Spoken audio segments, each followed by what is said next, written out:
जाना अवाम का है और उस मुल्क का है। एक और बात हमसे पूछी गई कि मुझे लो ग्रेड फीवर हो रहा है, मुझे हाई ग्रेड फीवर हो रहा है, 1 घंटे के लिए फीवर हुआ है, तो क्या करें।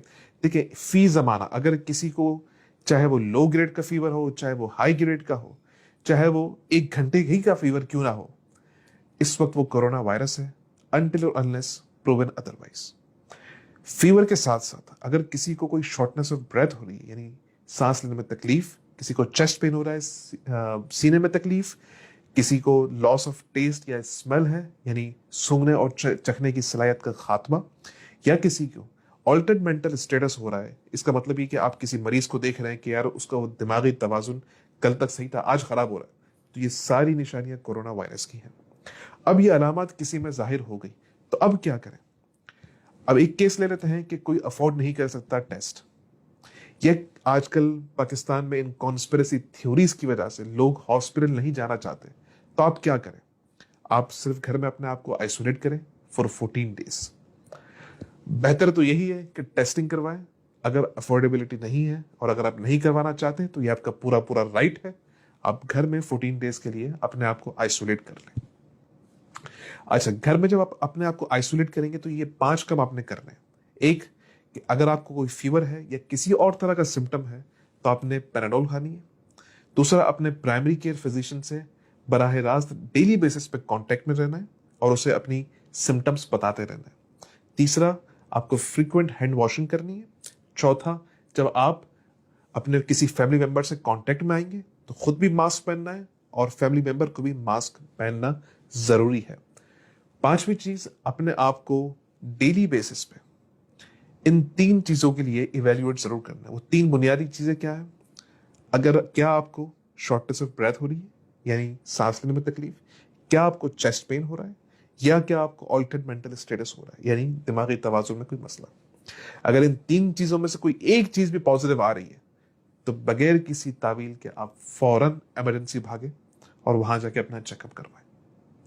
अगर ये तीनों चीजें नहीं आ रही तो आप 10 दिन तक घर में रहें और उसके बाद रीवैल्यूएट करें अपने आप को कि आपको अगर 3 दिन तक कोई भी सिम्टम नहीं हुआ तो आप घर से बाहर जा सकते हैं मास्क पहन के और सोशल डिस्टेंसिंग करके। एक बात आजकल टेस्टिंग की जा रही है कि टेस्ट हर किसी का पॉजिटिव आ रहा है, या जिसको अलामात हैं उसका भी नेगेटिव आ रहा है, या वो लोग जो कोरोना वायरस से सेहतियाब हो चुके हैं उनका फिर से पॉजिटिव आ रहा है। तो देखें, ये बीमारी अभी इवॉल्व हो रही है, इसकी टेस्टिंग किट्स भी नई है, उनमें बहुत सारे मसले मसाइल मौजूद हैं।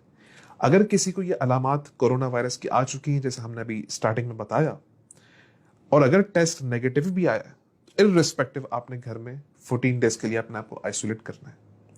दूसरी बात कि भाई टेस्ट पॉजिटिव आ गया, हमें तो कोरोना वायरस हो गया था लेकिन फिर भी टेस्ट पॉजिटिव आ रहा है, तो देखिए सिंपल सा आंसर इसका ये है कि हमारे पास जो पीसीआर टेस्टिंग किट्स मौजूद हैं वो एक वायरस का होल होता है और एक वायरस फ्रेगमेंट्स की चीजों में, फ्रेगमेंट्स की फॉर्म में मौजूद होता है। देखिए 2 चीजें होती हैं बॉडी में, या तो बॉडी वायरस को मार देती है या वायरस बॉडी को मारता है। अगर बॉडी वायरस को मारेगी तो वायरस के टुकड़े टुकड़े कर देती है। तो जो इस वक्त पीसीआर टेस्टिंग किट्स मौजूद हैं वो उन टुकड़ों में और एक पूरे वायरस में वो डिफरेंशिएट नहीं कर पाती। इस वजह से वो लोग जो कोरोना वायरस से सेहतियाब हो चुके हैं उनमें भी पॉजिटिव टेस्टिंग आ रही होती। तो इसमें घबराने की जरूरत नहीं है। एक बार आपको इन्फेक्शन हो गया तो री इन्फेक्शन के चांसेस इंतहाई कम है अब तक के डेटा के हिसाब से। एक सवाल हमसे ये पूछा गया कि कितने अरसे में, अगर आप एक्सपोज हुए तो कितने अरसे बाद आपको टेस्ट करवाना है, तो उसका जवाब ये है कि 2 से 3 दिन बाद। एक बात ये पूछी गई कि इसका ट्रांसमिशन रेट क्या है, तो इसका ट्रांसमिशन रेट 5 to 10% है। यानी किसी महफिल में अगर एक कोरोना वायरस का पॉजिटिव पेशेंट या एसिम्प्टोमेटिक कैरियर मौजूद हो तो वहां पे अगर 100 लोग मौजूद हों तो उसमें से 5 से 10 लोगों को कोरोना वायरस होने का खदशा है। एक सवाल ये पूछा गया कि पेट के कीड़े मारने की मशहूर दवाई आइवरमेक्टिन क्या ये ले सकते हैं। देखिए, लेबोरेटरी के अंदर जो टेस्ट किया गया तो ये दवाई इफेक्टिव थी, लेकिन कोई भी ऐसा डाटा मौजूद नहीं है कि आउट पेशेंट सेटिंग में ये दवाई हम किसी को प्रेस्क्राइब कर सकते हैं। ये अंडर द ट्रायल मेडिकेशन है। इसका मतलब ये है कि इसे सिर्फ और सिर्फ हॉस्पिटल के अंदर दे सकते हैं। आखिर में सिर्फ यही कहना चाहूंगा कि अपने डॉक्टर्स पे ट्रस्ट करें।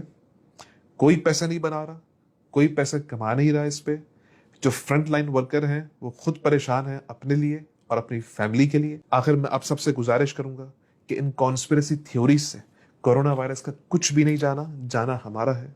कोरोना वायरस पूरी अपनी आबोताब से पाकिस्तान पे हमलावर हो चुका है। अगर हमने अपनी एहतियात ना की तो उसके हालात बड़े संगीन हो सकते हैं। अपने लिए नहीं, अपने बुजुर्गों के लिए, अपने माँ बाप के लिए और बाकी जो हमारी ओल्ड पॉपुलेशन है उसके लिए सोचें और अपना ख्याल रखें। और आपसे हाथ जोड़ के गुजारिश है कि किसी भी तरह की कोई अलामत मौजूद है तो प्लीज प्लीज घर में रहें। बाहर निकल के ना खुद अपने आप को मजीद बीमार करें, ना दूसरों को इन्फेक्ट करें। इसके अलावा आपका कोई और सवाल हो, कोई और कमेंट हो, आप बिल्कुल कर सकते हैं एमडी चैनल पे, इनबॉक्स के थ्रू या कमेंट्स पे। अपना ख्याल रखें। Thank you so much. Take care.